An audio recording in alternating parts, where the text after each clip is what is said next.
อ้แรงจะทำจะเทือนเพิ่นป๊าดน้ำเพื่อนบาวะพี่น้องเอ้ยบ่รู้ว่าอยู่แถวใดนะอาทีแน่นั่นเห็นเพิ่นคอมเมนต์มาบอกว่าอยู่แถวอันในกรุงเทพว่าซั่น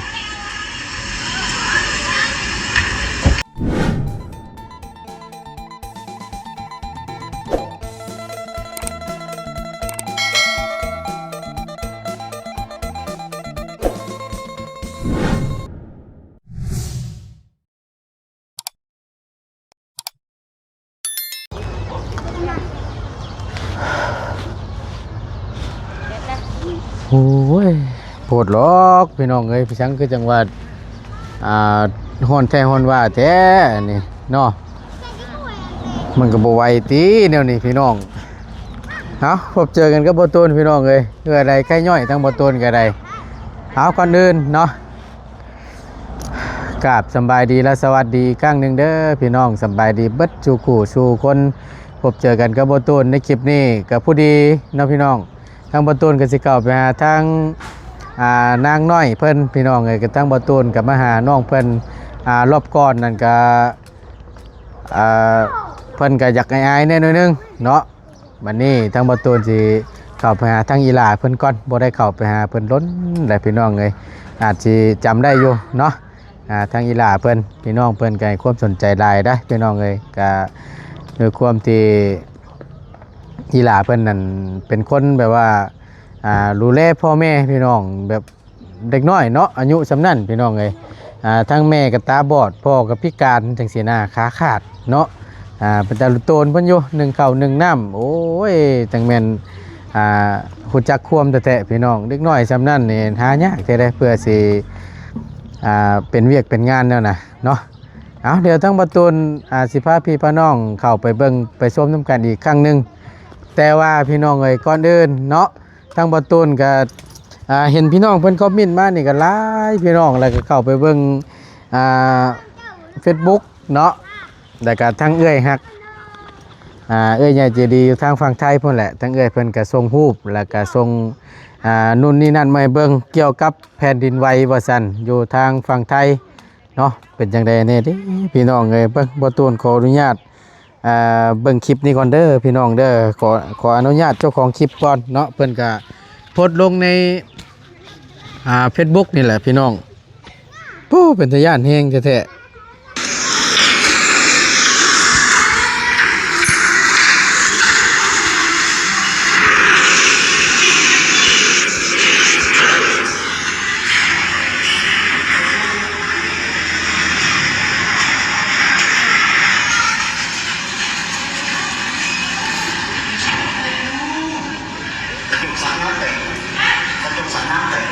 โอ้แรงจะทำจะเทือนเพิ่นป๊าดน้ำเพื่อนบาวะพี่น้องเอ้ยบ่รู้ว่าอยู่แถวใดนะอาทีแน่นั่นเห็นเพิ่นคอมเมนต์มาบอกว่าอยู่แถวอันในกรุงเทพว่าซั่น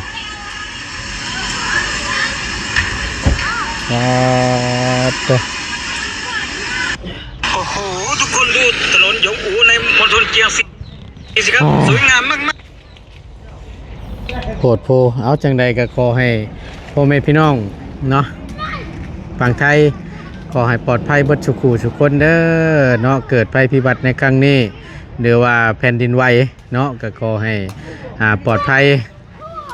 เบิดทุกท่านเนาะขอให้เป็นอย่างเด้อพี่น้องเด้อเป็นกำลังแห่งใจให้ทางบ่ตูนก็ได้เนาะจักสิแม่นเอิ้นพิษหรือเอิ้นเถิกภัยพิบัติว่าซั่นเกิดแผ่นดินไหวนี่แหละพี่น้องก็มีความสูญเสียเป็นอย่างแห้งเนาะสูญเสียหลายพี่น้องเอาว่าพิษว่าถือกับขอโทษขออภัยน้ำหลายๆเด้อพี่น้องเด้อที่สำคัญก็เป็นกำลังแห่งใจให้ทางบ่ตูนก็ได้ซอยยังบ่ได้ก็ซอยเป็นกำลังแห่งใจให้เนาะขอให้ปลอดภัยทั้งผู้รักผู้ใหญ่และทั้งผู้ใหญ่ทั้งเด็กน้อยเนาะให้ปลอดภัยเด้อพี่น้องเด้อไปบัดนี้ทั้งบ่ตูนสิเข้าไปหาทั้งอีหล่าเพิ่นก่อนเสียงเซลเซลอยู่ปู้เขาท่าอยู่ได้พี่น้องเลยออกกำลังกายนี่มันต้องแนวนี้นี่ถึงหน่อยลิ่นตะก้อพี่น้องด้วยเตะหมักตะก้อนี่ไปเดี๋ยวขับไปเบิ่งน้ำกัน เออได้การแล้วนะฮึบเอาสู้เขาสมเชยเก่งสุดยอดโอ้ยพี่น้องเลยไปเดี๋ยวไปเบิ่งอีหล่าเพิ่นก่อนเป็นจังใดแน่เนาะโอ้ห่อนแท้ตัวพี่น้องเลยโดยสบายดีแล้วตูเด้อสบายดีล่ะแล้วเรียบร้อยบาดนี้เนาะแล้วหลังคาหากระมุงแล้วนี่บ่โอ้คักปัญญังบาดนี่เนาะเย็นจ้อยบาดนี่ปวดพากระจาดมันเด้ซะยังบ่มีบ่มีพาปูบ่มีแป้งปูนี่ได้แต่ไม้นี่เนาะพวกไม้เอาเป็นไม้กลมเมาพี่น้องเลยเนาะตอกเรียบร้อยแล้วบ่นี่ตอกแล้วเขาตอกแล้ว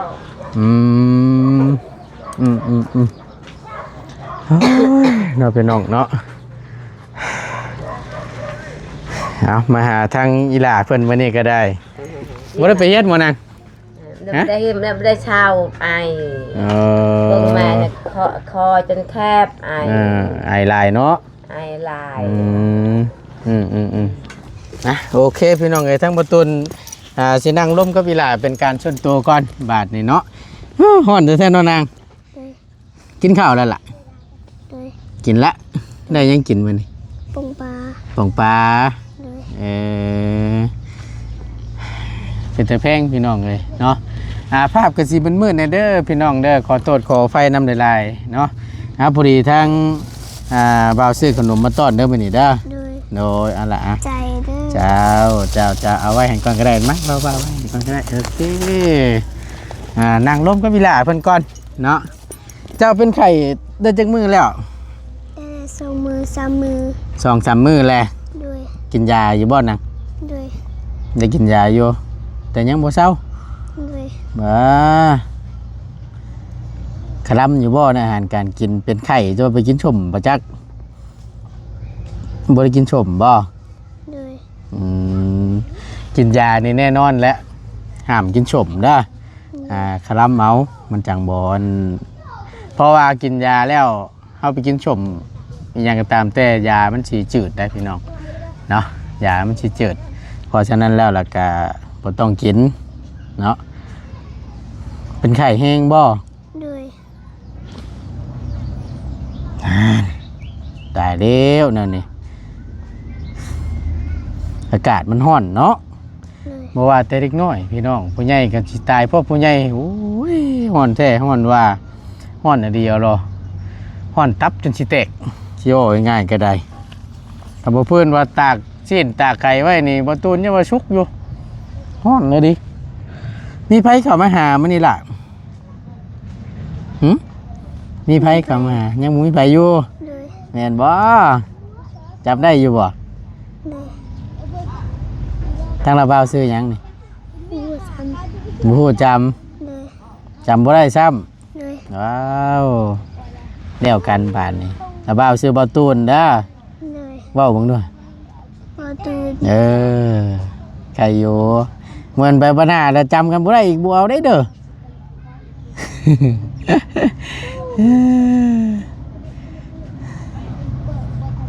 แต่อีหล่าบ่ได้ไปหาสอนหาหยังบ่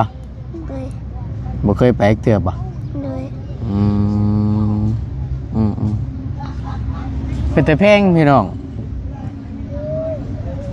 อยู่กับแม่ว่าซั่นแม่ก็พิการตาทั้งพ่อก็พิการขาเนาะพอได้ล่ะเพิ่นนี่เบิ่งแม่เนาะพาไปขอข้าวขอน้ำบ่ช่วงนั้นน่ะเดี๋ยวนี้บ่ได้ไปแล้วบ่ล่ะเดี๋ยวนี้ได้ไปบ่เดี๋ยวนี้ไปอยู่บ่ได้ไปแล้วเข้าเบาเตียงเอาข้าวเบาเตียงกินไปเบิดจักโลแล้ว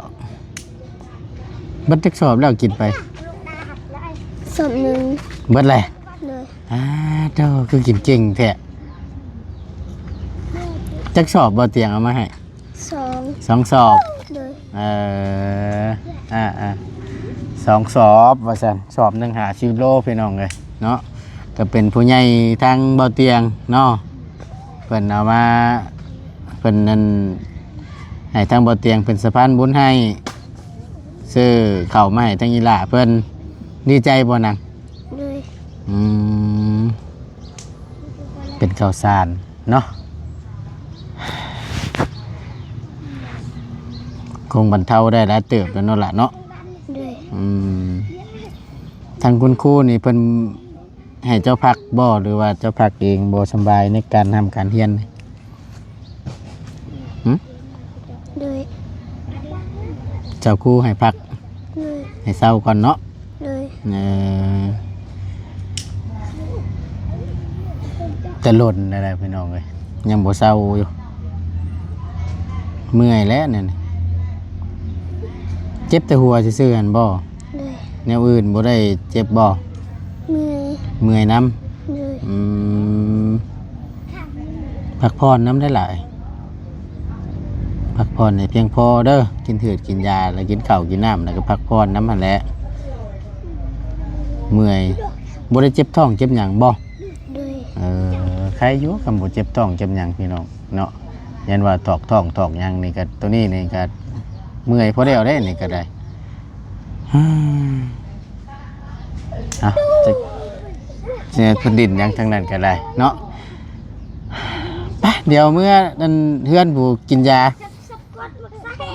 กินตอนแรกน้ำในบ่ยาก็ได้ โดย ตอนเช้า โดย เช้าแรงตอนเที่ยงได้ใช่ละบ่ได้กินบ่ โดย ไป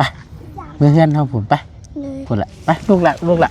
โอ้ยฮ้อนแท้ๆพี่น้องไปพี่น้องเอ้ยยังขาดอยู่พากระจัดว่าซั่นหรือว่าพาแอมเพื่อนนี่แหละเนาะแต่สังกะสังกะสีนี่ก็พอแล้วอันนี้จ้างเขามุ้งบ่ โดยเขาช่วยลูก อ๋อไผซื้อมาให้ บาเตียงซื้อจังชีมาให้ แม่นบ่ โดย โอ้จักแผ่นทั้งเบิดนั่นน่ะ ชาวแพน ชาวแผ่น โดย อืม ข้าวแน่บาเตียงมาซอย จักกระสอบ ข้าวซ่อง อืม มีไว้แน่เป็นนัวเกลือ เครื่องใช้ในครัวเรือนเนาะ โดยได้กินข้าวบาเตียงนั่นแหละลูกเอ้ยมาซอยเลยนางนี่ โดยดีใจบ่ อืม ดีใจอยู่บ่ โดยดีใจเลยดูได้ไปใช้แต่ตลอดไปขอทาน อืม ทายนางน้อยนี่ไปตลอดเลย คงสิบรรเทาได้หลายเติบอยู่เนาะคงสิได้เรือนเติบอยู่ โดย เพื่อสิเบิดเข้าช่องสอบนี่ก็ถ้าว่าบ่ได้เข้าช่องสอบนี่ก็คงสิได้ไปขออีกได้นี่เนาะ โดย ถ้าว่าไปนี่ไปทั้งใดส่วนหลาย ป้ายผลานป้ายชะโนนี่ดงแฮน ทั้งไซเลนเวียดบ่ได้ขึ้นบ่ แดนเวียดทันคาราบาวนี่ไป ฮะ คาราบาวนี่ คาราบาว โดย เออ คาราบาวคาชะแดนลาวนี่ โดย ได้ข่าว ส่วนหลายนะถ้าว่าขึ้นทั้งไซเลนเวียดนี่เป็นทั้งนาบาวแม่นบ่ ระบาวอะไรระบาวชะแดนเวียดนั่นระบาวก่อนระบาวกระชัน แต่ว่าทั้งเจ้านี่แต่ทั้งเจ้านี่จนใดสิลงไปทั้งอันชินูพุ่นเนาะ โดย อ๋อแถวเขตทั้งบ้านเนาะผู้ โดย เออ ทางชะโนทางชวานและแม่ไปลูกเอ้ย ลงทางพุ่น ตลอดเลยจะยงระวังพาไอ้นางจะไปตลอดไป พอได้อีหล่าเพิ่นนี่พานั่นจูงแขนเลาะตามทางอ่ะเนาะ โดยบ่นางอยู่ตลาดลูก นั่งอยู่ตลาดได้บ่ โดย เจ้าว่าเคยเห็นอยู่ซ้ำประจักษ์กันนี่เนาะ ละหลักแปดแล้วคนนั่งเขาตลาดแปดราชวานตลาดใหญ่แล้วก็นั่งมันเขาเอาไว้ดันรถท่าน โดย นั่งวันท่าน เวลา จะยกลวงมา อันว่าอันสิไปใส่มาใส่ก็แม่น ให้อีหล่านี่แหละอันพาย่างพาเลินเนาะ โดย บัดเวลาสิขึ้นรถขึ้นล่างได้สะไปอันโบกให้ ลูกนี่บอก บ่ โดย เจ้าว่าเป็นบ่ล่ะ มันเป็นธรรมดานี่ อันนั้นสมมุติว่าเจ้าสินั่งรถมาบ้านนี่เจ้าสิว่าแนวใดฮะ ขึ้นรถแม่เลย ขึ้นเจ้าสิเว่ากับรถโดยสารแนวใดเว้าผมเด้อเว้าผมเด้อถ้าสมมุติว่าเจ้าพาแม่นี่ออกมาสิขึ้นรถสิกลับมาบ้านนี่เจ้าเสียแนวใด ก็ไม่ เว้าผมเด้อ ไปเจ้าลัดกันมาไปน่ะ ฮะเจ้าไปลัดรถนั่นแหละ กระลัดเลย เจ้าสิว่าแนวใดเว้าผมเด้อ จอด จอดแน่สิบ่แล้วเพิ่นสิถามบัดนี้คำเจ้าเว้านั่นน่ะเจ้าสิไปไสเด้อเจ้าสิตอบว่าแนวใดบัด ไปสวรรค์ ฮะ ไปสวรรค์ ไปสวรรค์ เลย บ่จ่าสมมุติว่าเจ้าสิมาบ้านเจ้าพี่ ชู นี่ ชีวิตให้แน่ เจ้าขึ้นรถอยู่สวรรค์เจ้าสิมาพี่เจ้าสิว่าแนวใด ป้าไป ไป ลง ไป ลง ลงอยู่บ้านสกี ไปลงอยู่บ้านสกี เลย มันสิมีรถสายทางเนาะเซโปนรถเซโปนเนาะพอคำว่าขึ้นรถเซโปนแล้วบอกว่ามาลงอยู่บ้านสกีนี่ ขึ้นรถแสดง บอกว่ารถไซแลนรถเนาะ โดย มันจะง่ายเนาะ มันจะง่าย แล้วมาฮอดบ้านสกีนี่จอดให้แน่เด้อสิบ่แม่นบ่ล่ะ เลย แต่เพิ่นก็จอดเนาะ เลย เคยอยู่บ่หวังเทื่อเพิ่นพาเลยพากายไปฮอดพุ่นกายบ้านนี่ ว่าเขาไปแล้วกายดอก อ๋อ ฮอดบันคอยลงมันเขาจอด เออ ลงวันนี้มานั่งโดยมันว่าวันนี้แหละมันบอกคอยบอกแม่เดี๋ยวแม่ฮอดแล้วบาน อ่า ลงวันนี้เนี่ยเป็นฮันเวียดนี่ให้ลงหน่อยไหมเนาะ เออโอ้ยเก่ มัน ง ลงหันเฉพาะรถนั่นแหละอุ้มมันลง บ่บ่ล่ะ เฉพาะรถอุ้มมัน จะเป็นแต่เพลงพี่น้องพอได้เบิ่งเนาะเอาฉันมีแต่ว่าให้พักผ่อนกินถือกินยาเด้อนางเด้อ เล ให้ ย เศร้าไว้ๆเด้อเป็นไข้ก็เด้อ เลย จะได้ไปห้ามไปเฮียนขาดการห้ามการเฮียนได้นี่ ขาดแล้วได้แล้วลูกก็ได้แล้วได้ฮอดแล้วได้3 อาทิตย์นี่ ฮะ มันได้ไปเรียน 3 อาทิตย์แหละ โดย 3 อาทิตย์หรือ3 มื้อ 3 อาทิตย์แล้ว ป้า ฮอดเดือนแล้วมันไข่นี่ ตัว ได้บ่เตียงมา5หันแหละเป็นไข่เลย เออ บ่าวอยากไปซื้อคอยลืมแหละซื้อมันอีนางในยาหัน บ่ บ่บุญ โอ้ บ่าวบุ บุ ญ ญ ตั้งแต่บ่เตียงมาหาแล้วเป็นไข้เลยบัดนี้ ไข่เลยไอ บ่ ต ล่ะ ลอด เลย ตั้งแต่มื้อนั้นมาแล้วก็เป็นไข้เลยสิบ่ เลย สร้างว่าแท้บ้านนี่เนาะดีใจแห้งบ่ เลย โอ้ย มาแบนแมวบาจันแบนมาไม่จะกินมักกะยังแน่ อยากกินมะเกี้ยงมักแห้งบ่ เลย เอ้ยทางละว่าวไปซื้อขนมมาต้อนเนาะเอามื้อหน้าก่อนเด้อฉันเด้อ เลย เดี๋ยวสิซื้อมะเกี้ยงมักชมมาสู่กินเด้อ เลย ก่อนอื่นนะให้เศร้าไข่ก่อนให้เศร้าไวๆเด้อ เลย มักบ่มักแอปเปิ้ล มาก มักคือกัน ลำไย มักน้ำใยพร้อม เลย น้ำใยมีบ่ช่วงนี้มีแตลอกได้ช่วงนี้เอาเดี๋ยวสิเบิ่งมาให้มะเกี้ยงเด้อ เลย ใครอยู่ดอกคำว่ามักกินก็ได้เนาะเดี๋ยวหาเบิ่งให้พี่น้องเลยเนาะไปบ้านนี้ทั้งลุงกับก่อนบ้านนี้ เลย ให้อยู่ดีมีแฮงเดี๋ยวมื้อหน้าเดี๋ยวสิซื้อมาต้อนเด้อโอเคสำบายดีปะลุงก่อน ไปดี โดยสำบายดีมานั่นเอาเบ้าอันอึ๊บไปเฮากลับก่อนเด้อบัดนี้เด้ออยู่ดีมีแฮงเด้อสำบายดีเด้อ ไปดี โดยห่อนแท้ๆพี่น้องเนาะ